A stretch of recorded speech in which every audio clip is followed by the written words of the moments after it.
Assalamualaikum warahmatullahi wabarakatuh. Selamat pagi Bapak Ibu sekalian.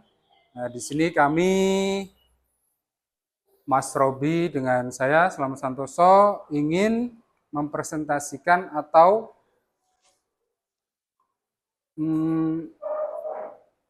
sebagai pemenuhan tugas PKG dari kami ingin mempresentasikan rencana tindak lanjut atau rencana pembelajaran berbasis PBL menggunakan PBL dengan komunitas belajar. Nah, yang di sini nanti akan disampaikan oleh Mas Robi. Oke. Oke, silakan Mas Robi. Oke, terima kasih atas waktu yang diberikan. Oke, Assalamualaikum warahmatullahi wabarakatuh. Selamat pagi, salam sejahtera untuk kita semua. Oke, untuk kesempatan kali ini saya akan mencoba memberitahukan atau mentransfer ilmu yang sudah kita pelajari di dalam kegiatan diseminasi PKG PJOK Kabupaten Nganjuk 2024, di mana kami mendapatkan tugas untuk rencana tindak lanjut yang diharapkan bisa disampaikan atau ditularkan kepada Bapak Ibu guru sekalian. Ya, untuk RTL kita latar belakangnya adalah permainan tradisional, di mana permainan yang diwariskan secara turun-menurun dari generasi ke generasi dan merupakan bagian dari kekayaan budaya suatu bangsa. Namun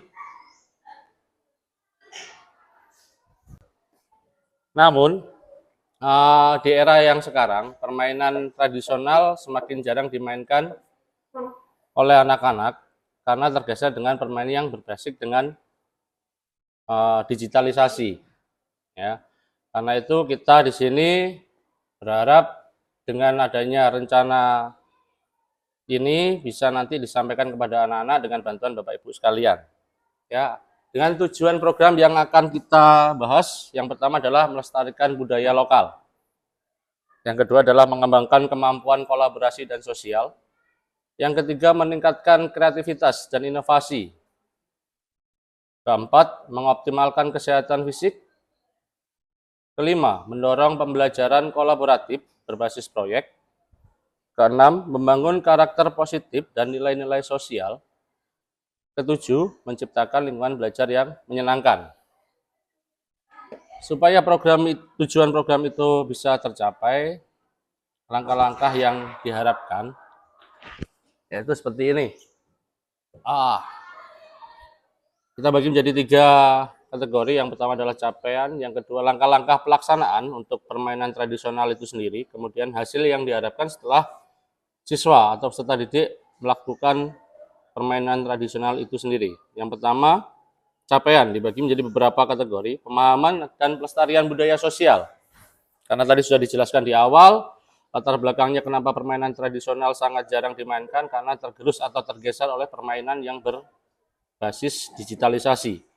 Kemudian peningkatan kemampuan sosial dan kolaboratif, diharapkan peserta didik bisa saling berkolaborasi antara siswa satu dengan siswa lainnya, sehingga tingkat sosialnya jauh lebih meningkat.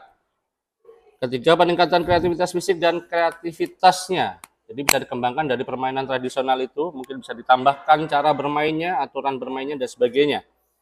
Kemudian pembentukan karakter positif, karena permainan tradisional mayoritas itu basicnya adalah berkelompok, bersosial, dan meningkatkan kreativitas siswa. Yang terakhir adalah peningkatan antusias belajar, karena dengan permainan baru, mayoritas peserta didik kita itu lebih antusias untuk mendapatkan apakah yang mereka harapkan di dalam pembelajaran itu sendiri.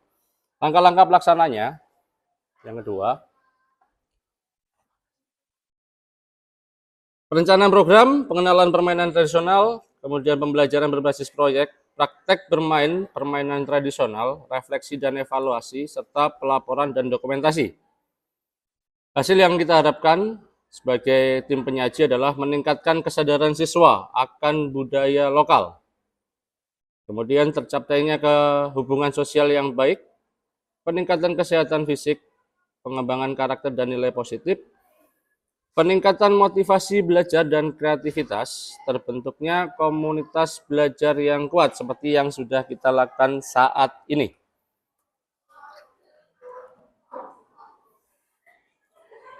Oke, langkah-langkah dan hasil.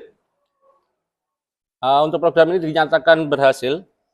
Indikatornya adalah siswa mengetahui atau memiliki pengetahuan mendalam mengenai jenis permainan tradisional, kemudian asal-usulnya dari mana, serta nilai budaya yang terkandung di dalamnya, maksudnya di dalam permainan tersebut. Yang kedua, siswa mampu berkomunikasi secara efektif, bekerja dalam tim, menunjukkan keterampilan sosial, hasil yang baik. Selanjutnya, siswa mengembangkan karakter positif seperti sportivitas, kejujuran, kerjasama, dan rasa tanggung jawab. Yang keempat, siswa lebih termotivasi dan antusias dalam mengikuti proses pembelajaran yang dikemas dengan permainan tradisional. Kemudian yang terakhir, terjalin hubungan harmonis antar siswa, guru, komunitas belajar sekolah dalam rangka melestarikan budaya melalui permainan tradisional. Oke, next. Struktur, program, dan mitra dalam Ombel atau komunitas belajar. Target yang kita harapkan adalah kelas 10 dan kelas 11, di mana mereka lebih cenderung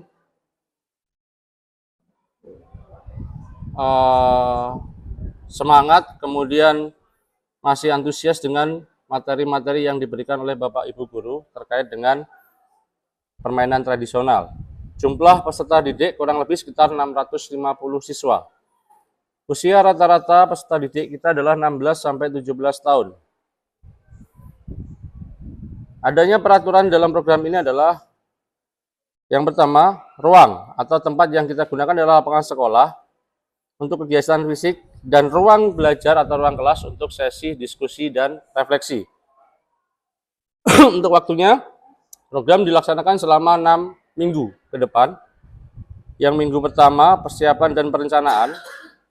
Minggu keduanya adalah riset dan pengumpulan data terkait dengan peserta didik itu sendiri. Minggu ketiganya adalah eksperimen dan latihan bersama. Latihan dalam permainan tradisional itu sendiri. Kemudian yang keempat dan kelima, produksi produk dan dokumentasi. Jadi sudah mulai dilakukan permainan tradisional tersebut. Yang terakhir, yang keenam adalah presentasi dan publikasi terkait hasil yang sudah dicapai. Kita dalam komunitas belajar adalah guru PJOK, karena kita ada beberapa teman PJOK, kemudian wali kelas, di mana kelas yang akan kita pakai sebagai sampling, kemudian orang tua dari peserta murid tersebut diundang untuk menyaksikan permainan dan memberi dukungan secara moral. Oke, next. Rencana dan evaluasi. Evaluasi di sini kita terapkan di awal program, menilai pengetahuan dasar siswa tentang permainan tradisional, kesiapan fisik siswa. Program selanjutnya atau pertengahan program mengobservasi partisipasi dan keterlibatan siswa dalam permainan tersebut. Yang terakhir, refleksi kelompok dan individu secara penilaian terhadap keterampilan fisik, kerjasama, dan sikap peserta didik. Untuk komunitas sekolah, dukungan guru mapel lain, kemudian orang tua, komite sekolah, yang bertujuan untuk membantu pelaksanaan dan evaluasi terhadap program yang akan kita berikan nantinya. Data yang kita ambil adalah peserta didik melalui tadi observasi, kemudian refleksi setelah permainan. Dari guru mapel atau guru yang lain mengamati selama permainan dan sesi diskusi. Sedangkan untuk orang tua mengisi kuesioner yang diberikan terkait dengan pengamatan mereka terhadap anak setelah mengikuti kegiatan, dan data pengambilannya melalui observasi langsung selama permainan, refleksi pribadi dan kelompok tentang nilai-nilai yang dipelajari, kuesioner untuk orang tua tentang perkembangan sikap dan keterampilan anak setelah dan sebelum melaksanakan program ini.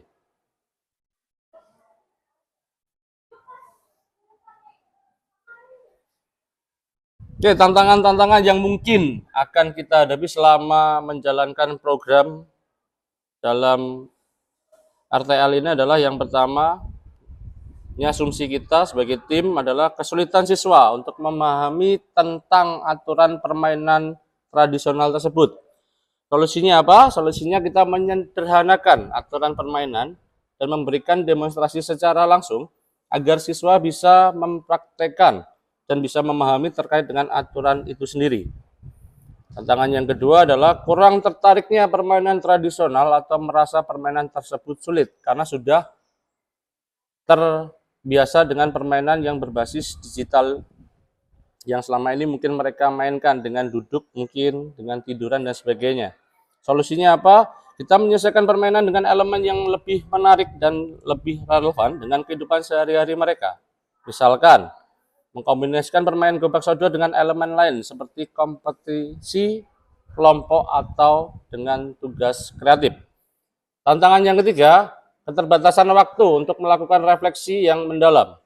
Solusinya adalah mengalokasikan waktu refleksi yang cukup diakhiri dengan setiap sesi dan memberikan kesempatan kepada siswa untuk berbagi pengalaman secara bergilir. Oke, untuk ending dari penyampaian rencana tindak lanjut kita adalah penutupan, di mana penutupan ini kita akan menggunakan permainan tradisional yang diharapkan dapat meningkatkan keterampilan fisik, kerjasama tim, serta pemahaman budaya di kalangan siswa kelas 10 dan kelas 11. Pembelajaran yang berpusat kepada siswa ini memberikan kesempatan bagi mereka untuk berpartisipasi aktif dan mengembangkan kreativitasnya. Selanjutnya, rencana tindak lanjut yang akan kita berikan adalah mempresentasikan rencana kita kepada komunitas sekolah yang mendapatkan masukan setelah saran, mengimplementasikan program sesuai dengan jadwal yang telah ditentukan, kemudian melakukan dokumentasi kegiatan dan refleksi untuk perbaikan di masa mendatang. Catatan, rencana ini diharapkan atau bertujuan untuk menciptakan pembelajaran yang menyenangkan dalam permainan tradisional serta mengembangkan keterampilan sosial dan motorik peserta didik. Serta diharapkan dengan proyek ini peserta didik dapat mengenal dan melestarikan budaya sambil belajar tentang pentingnya kerjasama dan sportivitas. Baik, mungkin itu presentasi yang dapat saya sampaikan terkait dengan rencana atau program tindak lanjut yang berbasis proyek hasil diseminasi PKG PJOK yang selama ini kami tim telah melakukan pembelajaran secara berkala. Mungkin dari saya akhiri. Wassalamualaikum warahmatullahi wabarakatuh. Oke, waalaikumsalam warahmatullahi wabarakatuh. Aplaus untuk Mas Robi. Oke, terima kasih Bapak Ibu sekalian. Mungkin ada saran untuk kami mengenai tindak lanjut kami ke depannya untuk permainan tradisional kepada peserta didik kita. Monggo, Bu. Gak apa-apa, berdiri gak apa-apa, duduk gak apa-apa, Bu. Bebas ini, nyantai kita relax. Waalaikumsalam warahmatullahi wabarakatuh. Kalau saya menyikapi dari ini sama saja dengan kayak proposal itu tuh. Ya, Ya. kurang lebihnya seperti Di itu. sini kan ada berbasis proyek dalam komunitas belajar sekolah tentang permainan tradisional. Apa tidak sebaiknya kalau permainan tradisional itu kan banyak. Nah, seharusnya di situ dipilih permainan yang apa langsung difokuskan gitu. Jadi bayangan saya kalau apa permainan tradisional nanti kalau enggak selama 6 minggu itu berapa banyak yang permainan tradisional yang harus dilakukan. Itu saja dari saran. Assalamualaikum warahmatullahi wabarakatuh. Waalaikumsalam warahmatullahi wabarakatuh. Terima kasih Ibu atas masukannya. Jadi kita ini kalau untuk permainan tradisionalnya ini secara umum, tapi nanti kita bisa khususkan ke gobak sodor bisa, terus sama yang bakia itu, nah itu. Ya, ya. Oke, oke, ya. Terima kasih, Bu. Oke. Oke. Mungkin ada lagi? Nggak ada? Nah, kalau tidak ada, saya akhiri, Bapak Ibu. Nggih. Terima kasih atas kesempatannya. Mungkin kedepannya kita bisa berkolaborasi dengan siswa, dengan guru-guru, dengan warga sekolah. Oke. Dari saya sekian. Selamat pagi. Assalamualaikum warahmatullahi wabarakatuh.